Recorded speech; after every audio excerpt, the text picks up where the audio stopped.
So a couple reached out to me not too long ago. They had already done a ton of research on the Space Coast on their own, found a neighborhood they loved, found a house they loved, and they basically called me and said, "We want to make an offer on this place. Can you help us?"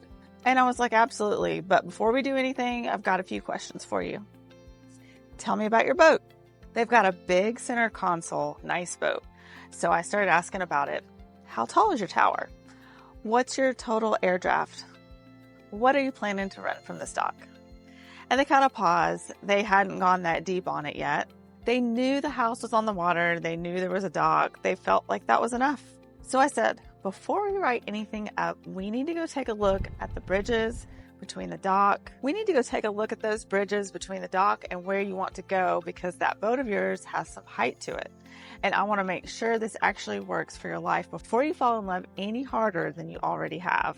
That's the kind of thing you just have to do with every waterfront buyer. So here's what we're covering today. 3 things, and I'm going to give you the headline right now so you know exactly what you're getting into. Number 1, in my opinion, the Indian River side of this county is one of the best kept secrets for boaters in all of Florida. Those big fixed causeways like 528 and 520, Pineda, O'Galley, most of them clear 65 feet. Sailboats, sport fish, center consoles, and you're good. And the NASA Causeway up near Titusville just got a brand new fixed high-level bridge in 2025. The drawbridge is gone. That whole north end of the county just got a serious upgrade, and I think it's a big deal for buyers who want to be up there. Number 2, the Banana River is a completely different situation, and I see it catch buyers off guard all the time. Gorgeous water, great neighborhoods, but if you're on the southern end near Mathers Bridge, or if Port Canaveral is your route to the Atlantic, you've got drawbridges with restricted schedules and clearances well under 65 feet. Depending on your boat, that changes everything.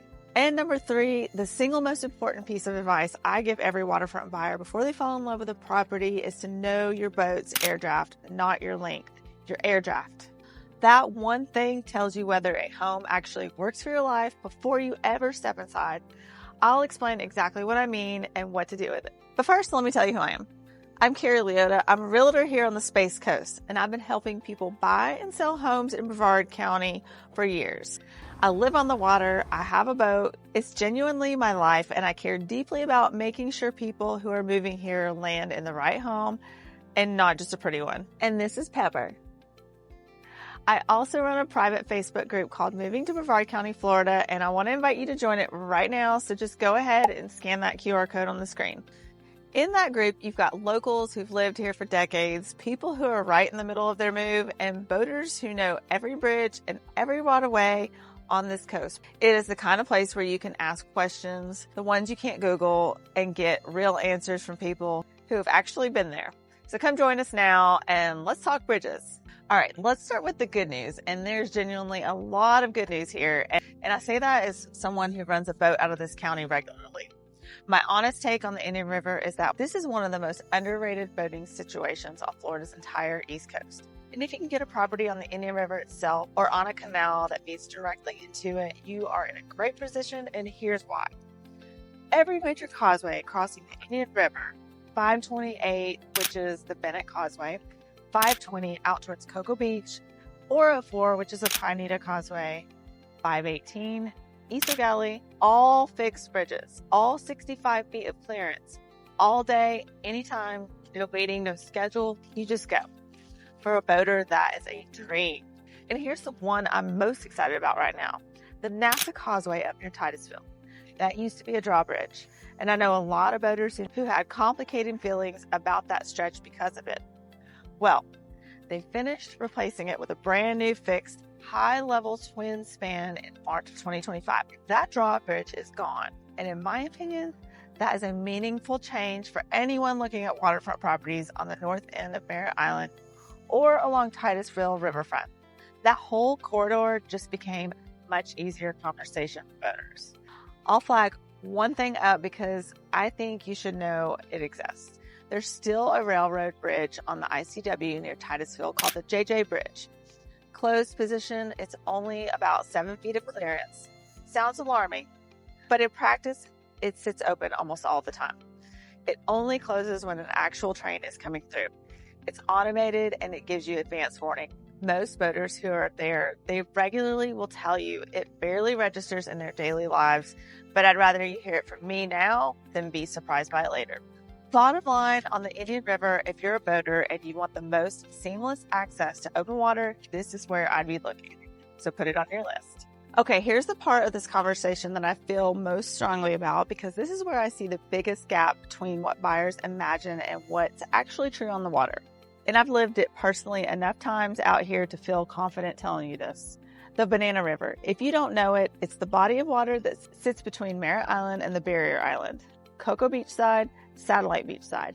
It is beautiful water, calm, protected. Some of the best neighborhoods on the whole Space Coast sits right on it.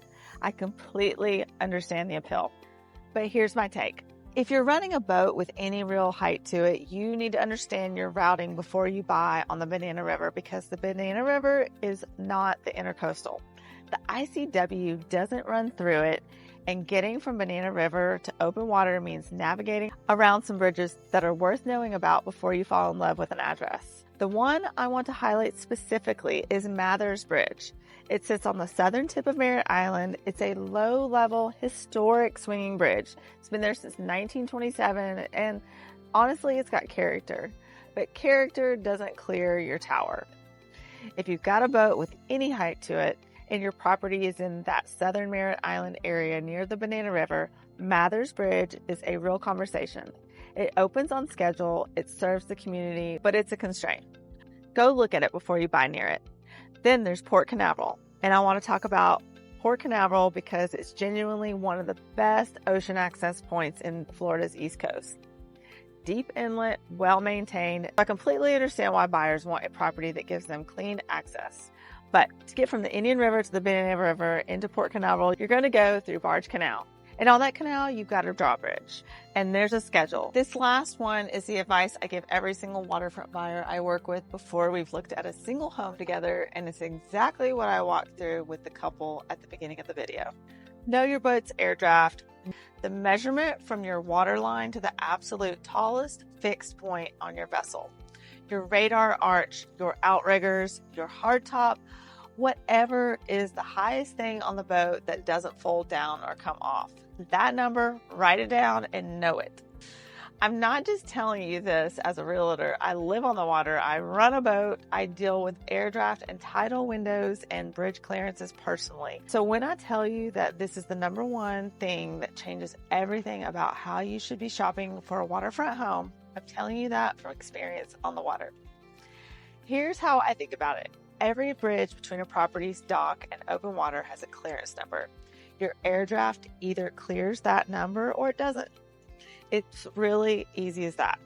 And if it doesn't clear it, you're either waiting for a bridge to open or you can't go that direction at all. That's your entire boating life at this property. So here's what I recommend you do before you ever schedule a showing on a waterfront home on the Space Coast. Pull up a nautical chart. Not Zillow, not Google Maps, a nautical chart. Navionics is a great app. Active Captain is another one. Trace the actual route from the dock to where you want to go. Every bridge on that route has a clearance number attached to it. Stack your air draft against each one. If they all clear, you're good. If one of them doesn't, that's your answer, and you just saved yourself a painful conversation down the road. And then go talk to the boaters who actually live on the water. Walk into the closest marina to any property you're seriously considering and find someone who keeps their boat there. Ask them what getting out to open water is actually like from that spot.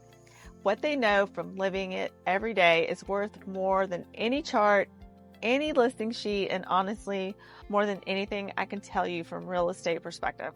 That kind of local on the water knowledge is exactly what I'm talking about. The Space Coast is an incredible place to live if you love being on the water. I mean that completely. It's why I'm here. It's why I do what I do. The Indian River, the Banana River, Port Canaveral, with the right property, your boating life here can be everything you've ever pictured. But it rewards the people who do the homework before they fall in love. I hope today saves you a real head start on that. If you haven't joined my face group yet, moving to Brevard County, Florida, just go ahead, scan that QR code on the screen right now. Come introduce yourself, tell us what kind of boat you're running and what you're looking for. And I'll see you in the next video.